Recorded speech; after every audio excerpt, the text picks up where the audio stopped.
Hey y'all, hey, welcome back to my channel. So today we are out here leasing, of course, and I thought it would be a great idea to take you guys along with me for the ride so you guys could get an idea of what a day in leasing looks like. I am also a real estate broker, not also because I was a leasing agent at first and now I am a real estate broker, which means I can actually sell property, commercial as well as residential, which is a great thing to have up under my belt. So I am here at a property here in the Chicago neighborhood, in the Chicagoland area, in the Jackson Park neighborhood. So it's about a block away from the golf course and maybe about 3 minutes from the lakefront, which is the beach. We have beaches here in Chicago. So if you'd like to be somewhere near the beach, but not right up front, right on it, this may be an ideal neighborhood for you. So I'm going to take you guys inside so you guys can see what the house looks like. Let's go. Come on in.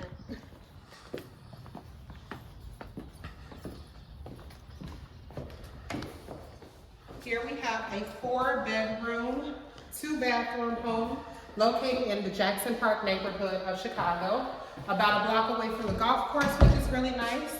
And you also have the lakefront not too far.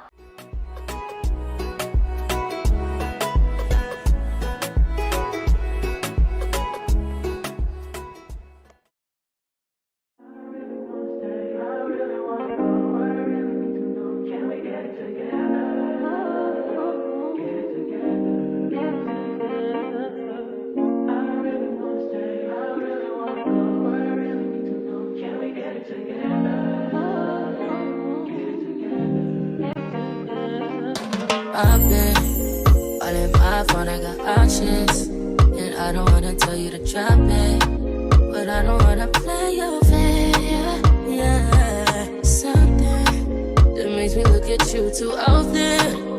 Oh, baby, you can give it something. Baby, I can run all the time. Baby, I'm talking crazy. I need you running my space, but I need it, baby, I'm late, but I still can check in with you. I know that I need my friends, but I wouldn't wanna leave, you know, I wouldn't wanna bleed, even my heart, my mind, and my body. Say it. My mind, and my body.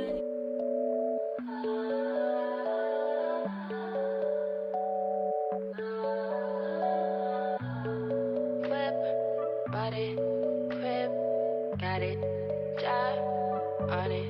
Did I ever ask you to take me to go shopping in Paris or go sailing overseas and just drape me in Gucci? No, all I ever asked was you to pick up the phone when you alone. All I ever asked was you to show me some love, kisses and hugs. No, I never had an issue. Go to the club with your boys, baby. I never wanted you to stay too long. Just wanted you.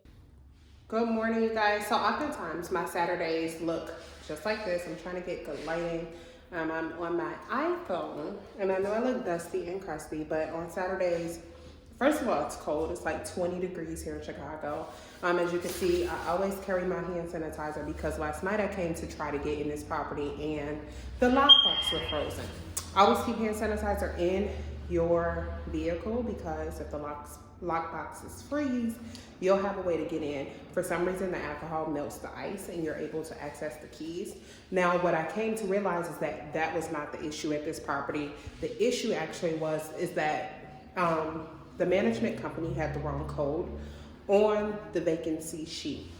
So what I did is tried all of the codes that this company has for your buildings, and one of them actually worked. So sometimes you have to get a little bit creative when trying to access the properties, because sometimes things does not go as planned. The code may not work, or the lockbox may be frozen, or sometimes it's on the other side of the gate and someone locked the gate. You have to find ways to get in these things. So I have like a little starter kit, prep kit in my car, which consists of hand sanitizer, gloves. I might even have like a crowbar, because sometimes you have to like hit the lockbox, just a little tap, just to kind of, not a crowbar, but the thing for the tire. I use it when I'm out here just to be able to get into the lock boxes. So this is oftentimes when my Saturday mornings looks like. I am not fully dressed and everything like I normally would be if I was meeting with clients.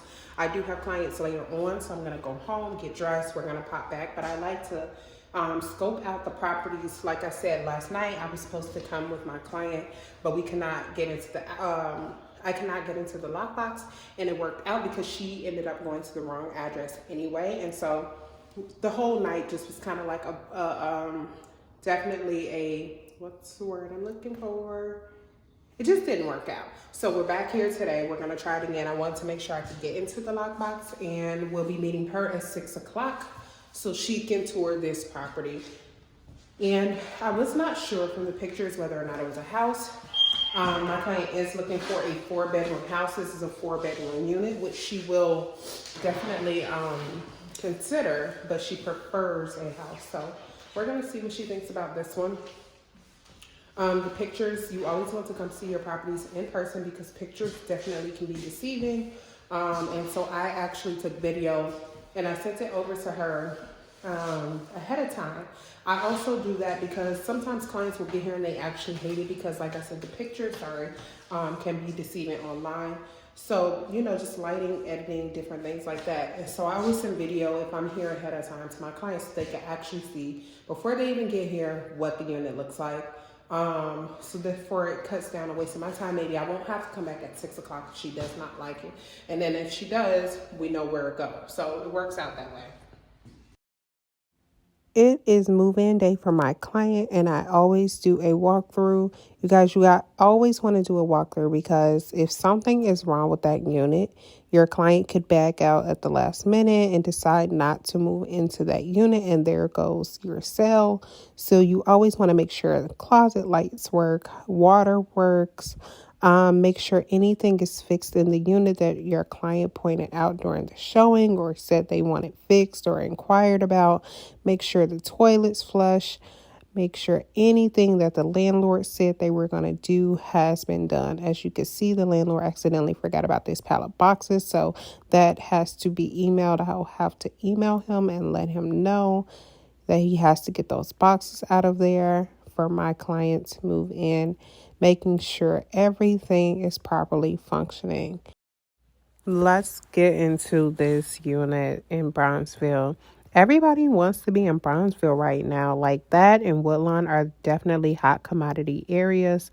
My client is looking for a spacious unit in Brownsville with a nice sized kitchen because she is a private chef. And so we were on the hunt for that. She said this unit was okay, like her furniture wouldn't really fit in the bedrooms. I thought it was a really cute unit, but it just did not fit what she was looking for, and that's okay. So that just means we have to keep looking until we find exactly what works for her and for her business purposes.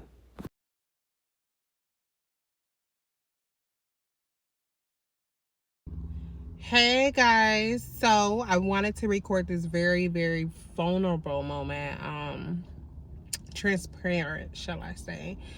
In this moment, which for me has been a part of my journey as a leasing agent and real estate agent, let me just say, my car has stopped, right? So I'm in front of a property. We have a building with 5 units that need to be rented. It was a full gut rehab building. And so we literally have 5 units left to rent. And so I had 4 showings here. My last showing was at 2:30. It's about 4:30 now. And so, no, not my last one, but my showing was at 2:30. I had one. And so I came outside because there's no electricity in the building. So it's freezing in there. So I didn't want to wait for an hour because my next showing here, it was at 3:30. So I didn't want to wait for an hour inside the like freezing unit. There's no electricity, no nothing, whatever. So came back to my car, tried to start it up, would not start. Been having car issues. The battery went out. I did a showing on Saturday. Today is Thursday. I did a showing on Saturday.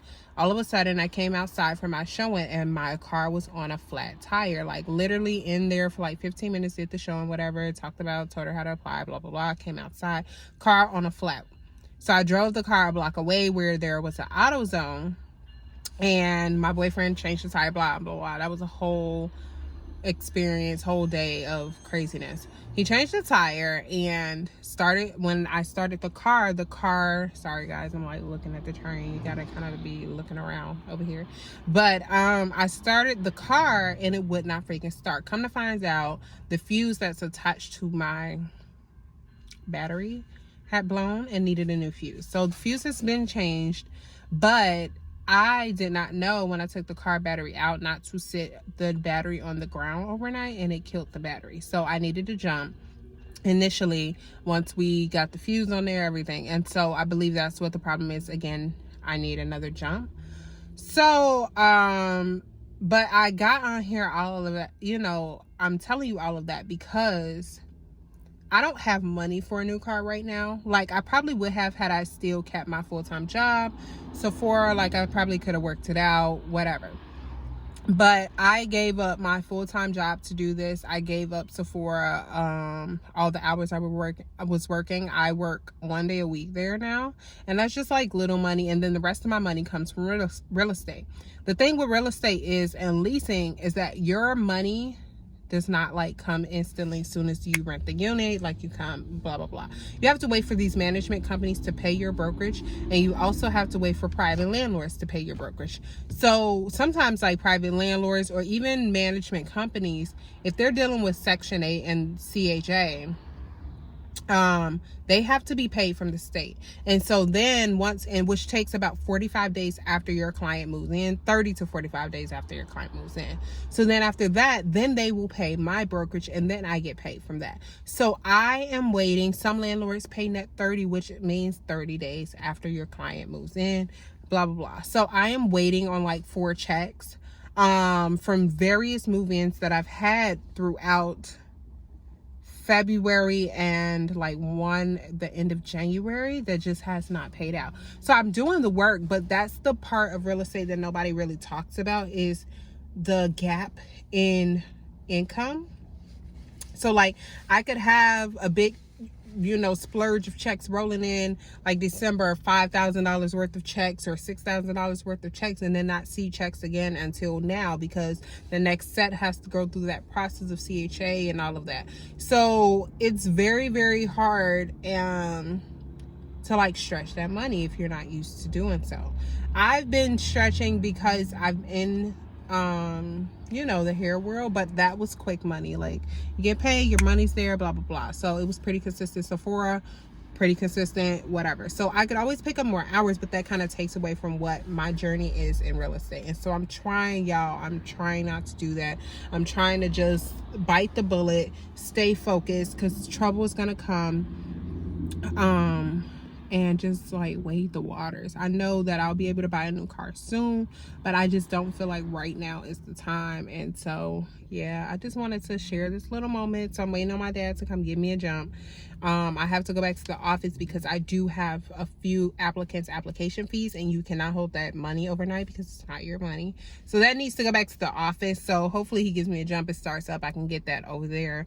It's like I said, like 4 something. We close at 5, so we'll see. If not, I'll just shoot a text to my managing broker and let him know like, hey, I have these funds, and then we'll see from there.